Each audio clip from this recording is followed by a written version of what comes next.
England has 2,566 miles of canal. Every mile was completed by 1830. Every inch was dug by hand. The labourers who toiled to make these navigations were called navigators, soon shortened to navvies. Today, a new breed of navvy has arisen. They too toil on the canal, against even greater odds than their predecessors.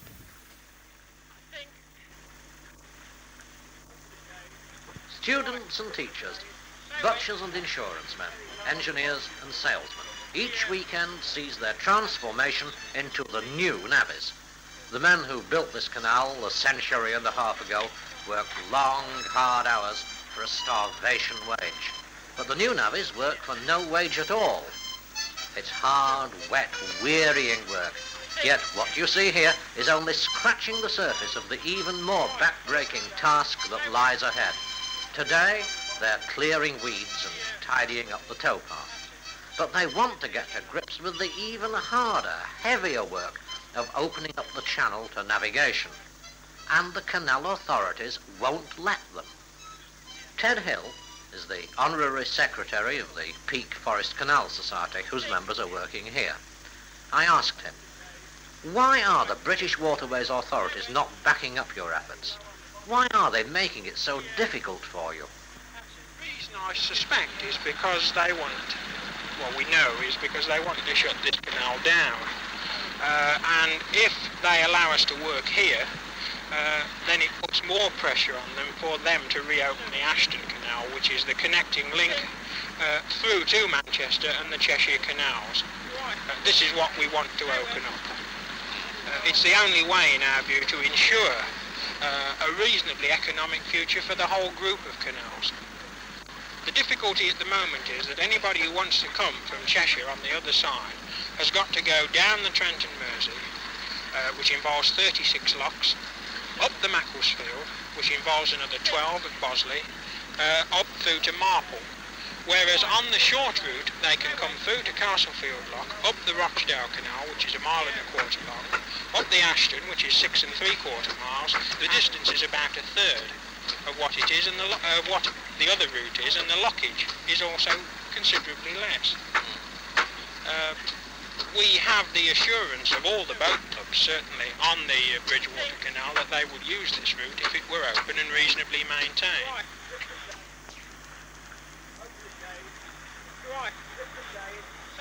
The new navvies dig to win back a lost canal. Meanwhile, a stretch of the Peak Forest Canal is still open to navigation, but only just. So the enthusiasts cruise in protest against its further neglect and decay. Let's join them.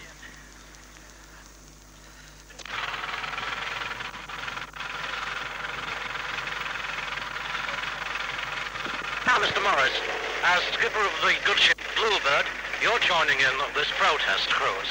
Tell me, what are you protesting against and how strongly do you feel about it? Well, I believe this section of canal up to here to Booksmith Arms is to be closed down. And we feel that this is a gross injustice because this stretch of canal is navigable and extremely enjoyable. You've said it was navigable, but we've just seen the official protest boat having to go astern and to clear a lot of weeds. Do you call that navigable? Well, it's an extremely big boat. She's a converted narrow boat. She's got quite a draft, and the amount of boats that use this canal at the moment don't keep the canal open, you see. But you use it yourself, don't you? Yeah, we use it ourselves, but we don't draw very much water. You navigated the Waterwitch from Timperley up to Marple. That's correct, yes. Now, how long did that take you? I should say, give it 3 days. And the route you took was? Timperley to Preston Brook, then up all the Trent and Mersey locks to Kids Grove, and thence along the Macclesfield Canal, through Macclesfield to Marple. Now, supposing that the Ashton Canal and the Rochdale Canal in the centre of Manchester had been open, how long would it have taken you then?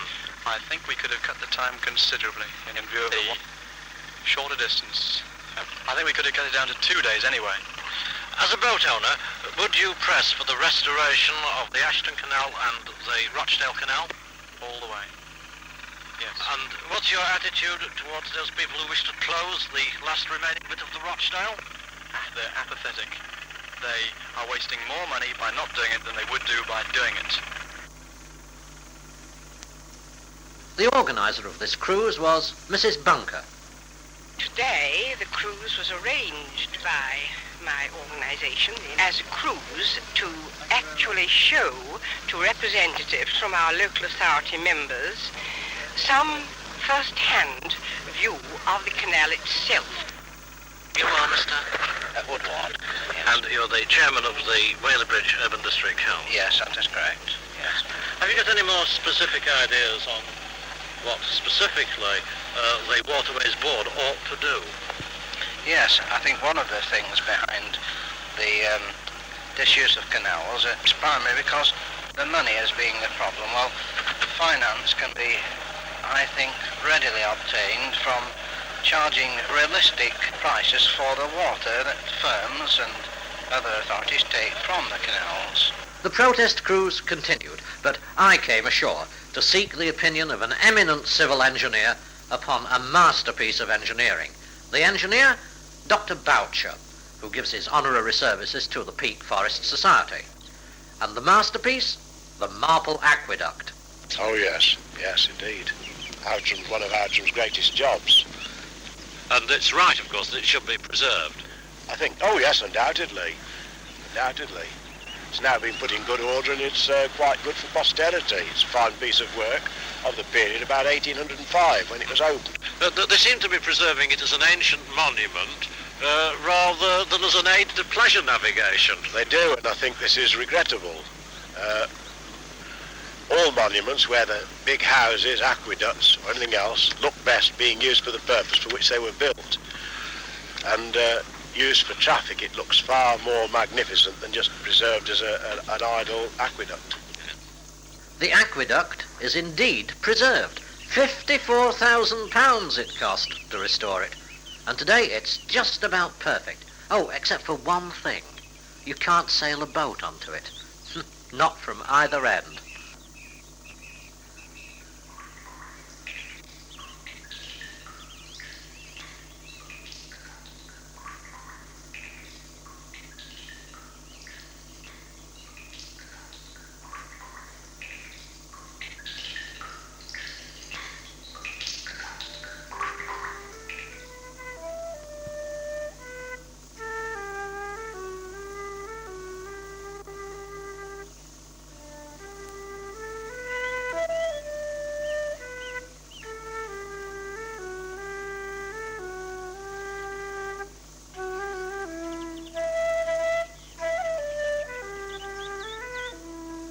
Even without boats passing along it, this section of the canal is still a very pleasant place.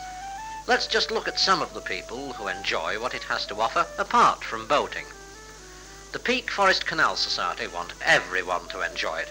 If you'd sooner be beside the water than on it, well, you can certainly find quite a lot of quiet pleasure in these parts.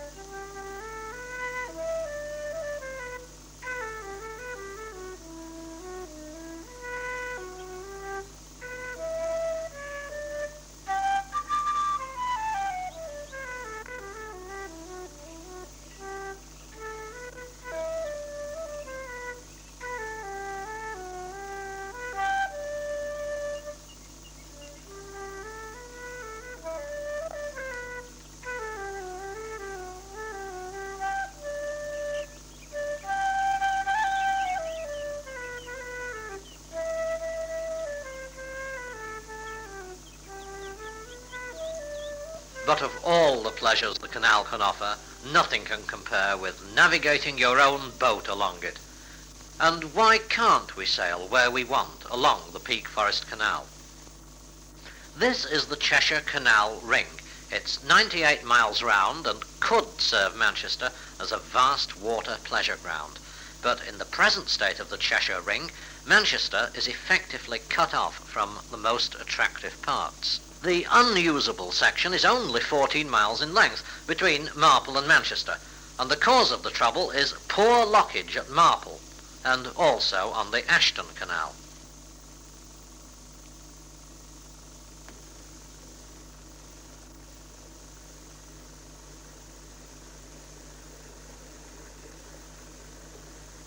Let's look at Marple locks. Above the top lock, boats can still sail, but nothing can pass through the locks. Why?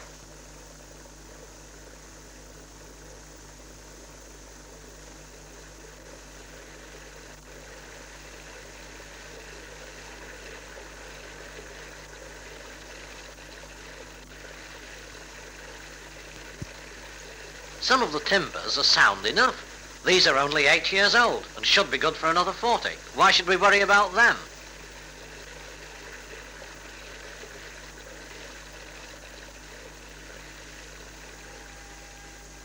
The fact is that, old or new, the Marple lock gates open onto a scene of desolation.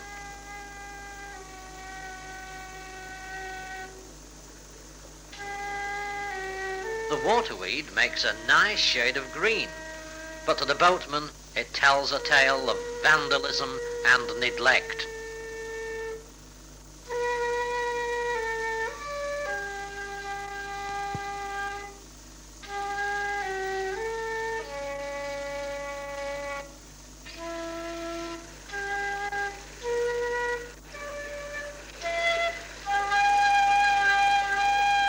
Neglect.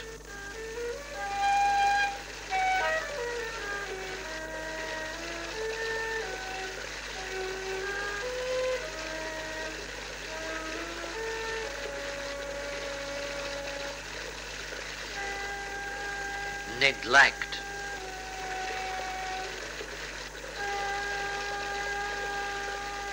Neglect.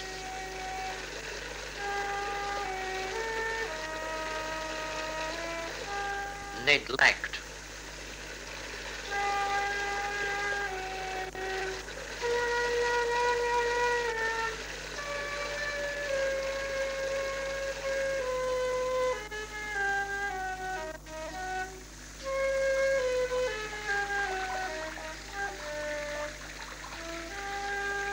Vandalism.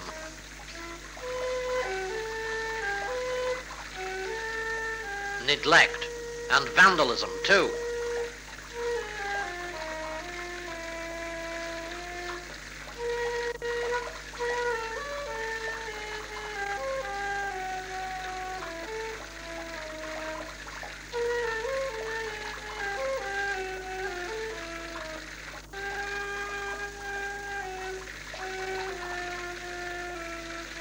Yes, judge for yourself how far it's vandalism or neglect or apathy or ignorance that is letting this waterway decay into rot and rubble.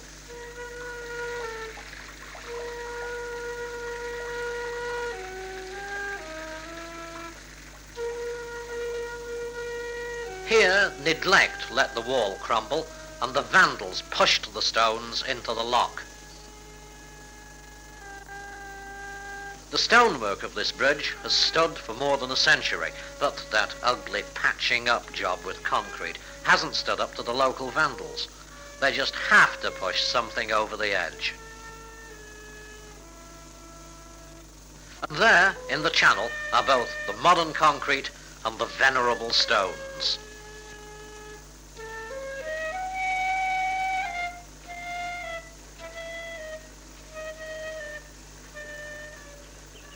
Well, what can you do against neglect and vandalism on this scale?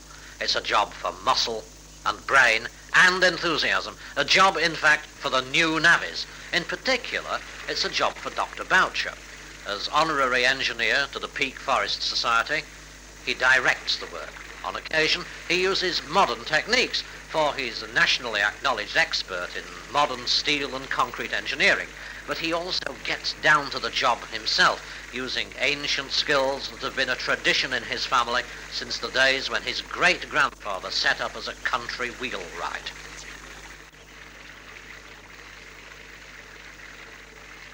When I met him, he was being helped only by Howard Langley, chairman of the Peak Forest Society.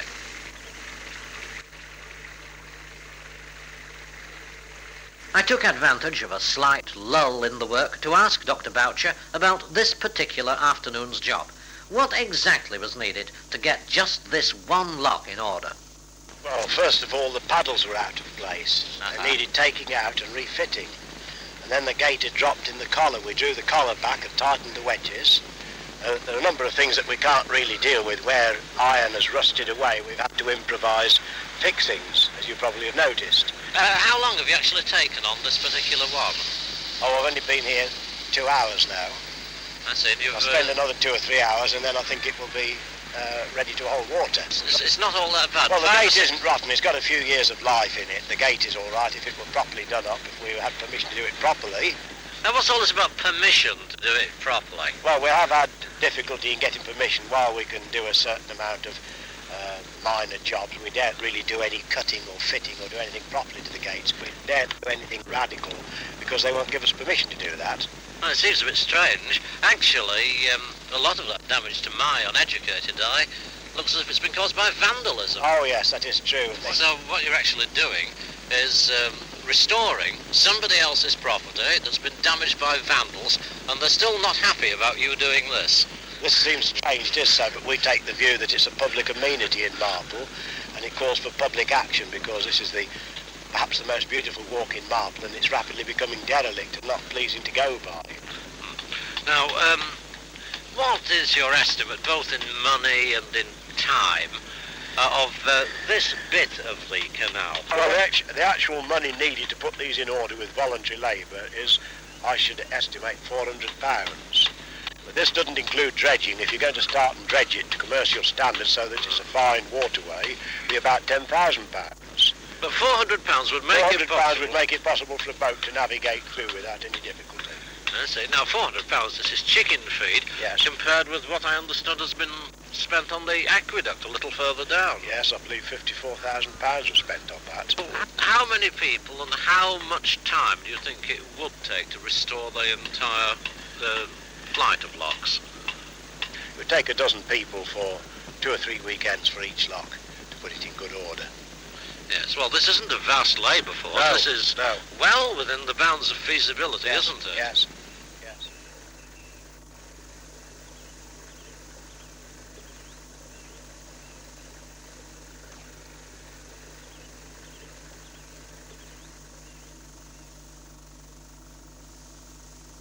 Brains as well as muscle go into this job.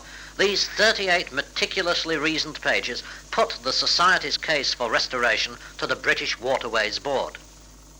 But does officialdom want to know? Here's their spokesman on the telephone. Could I ask you to drop us a line then, sort of saying, any particular points that have come up in the discussion with the clubs that you feel that you'd like the board's point of view on? Could you drop us a line on those?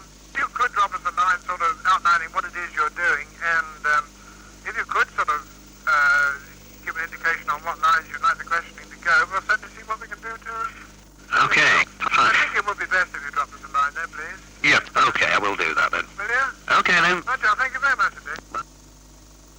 So we wrote to them. This is their reply. Dear Mr. Heap, you wrote to the chairman on the 8th of November about the film you are making on the lower Peak Forest Canal. I must confess we were somewhat surprised to receive your letter. Normally, when people are making a film which involves coming onto our property, as we imagine yours has done, they get in touch with us before and explain what they have in mind to do. This, of course, has advantages both for them and for us. We have not been able to trace any earlier approach from you about this film. We naturally like any film about the waterways to show a balanced point of view, but I am afraid we do not feel it would be fair to the board to cooperate on the basis you suggest. That is, to supply statements to go into a film already nearly finished when we have no knowledge of the context into which they are to be fitted. Yours sincerely, A.M. Allen. They say, by the way, that our canal has no scenic value.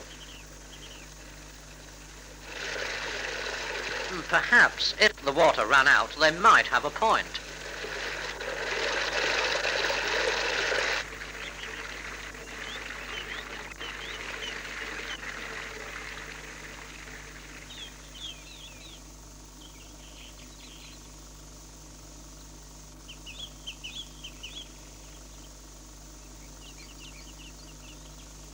this is only the first stage of dereliction, the effect of just 2 or 3 years of neglect.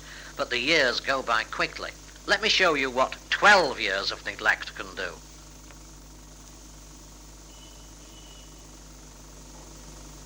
Do you really want your children to have this kind of playground?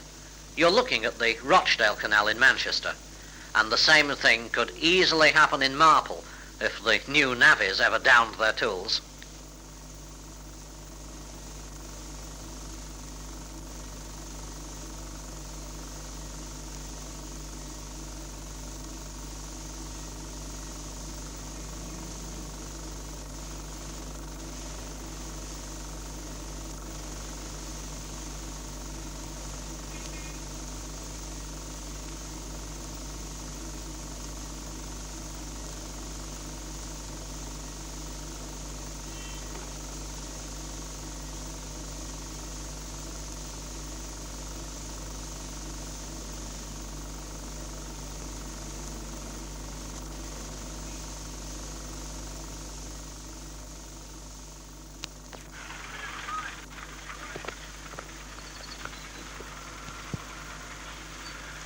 In contrast, let's look at another local canal that's properly used and cared for. On the banks of the Bridgewater, I spoke to Jim Brewer, Life Commodore of the Sail Cruising Club. The Bridgewater is a wonderful canal, wide, deep, comparing it to the Marple Canal we saw. Yes, the Peak Forest Canal. The Peak Forest Canal. We're comparing, there's no comparison at all. With no weeds on the Bridgewater. Boats of 3-foot draft can go easily, they don't stick at all. The maintenance is taken care of by the Bridgewater department. They have their working boats. You see them periodically going up and down the canal, repairing any coping stones that are out of place. We've nothing to do at all with the upkeep of the canal. And so you use it for pure pleasure. Could you tell us about some of the charitable events that your club does? Yes, well, every year we take the disabled people from within shore, take them on an outing one Sunday, give them a whole day, take as many as 80 people. Probably have 20 boats turn out. Not only do we take disabled people, we take old age pensioners. The Worsley Club take the disabled Boy Scouts. The Limb Club take the spastic children, so you can see the amount of good that is done on the canal by these clubs. Now, the Bridgewater Canal, as you've described, is in a very flourishing condition. You enjoy it very much. Why are you helping us to propagandize the restoration of the Peak Forest Canal? Well, I think that every canal in this country should be cared for, and I know from the amount of pleasure that the people on our canal enjoy that every other canal kept in the state of repair of our canal would have the same enjoyment out of their canal that we get out of ours.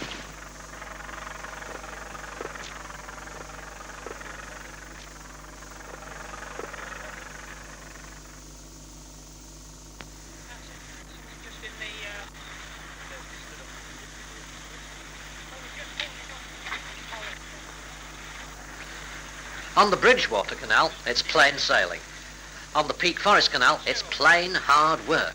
Hard work, and I might add, unselfish work. You don't have to be a canal enthusiast to benefit from the work of the new navvies. This tunnel forms part of a public footpath, and it's being made safer for the public, not by the British Waterways Board, but by volunteers.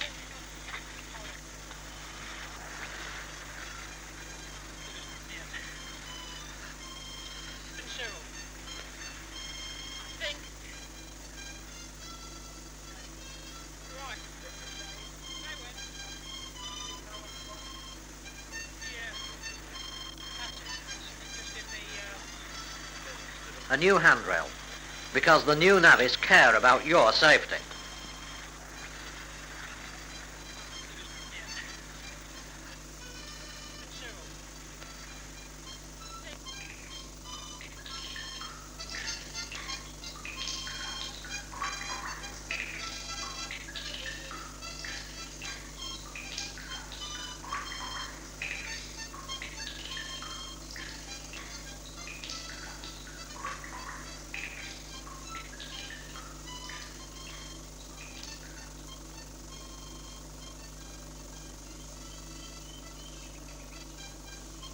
and constant work, because the new navvies see the canal as a place of pleasure for many and of beauty for all. Do you agree with this point of view?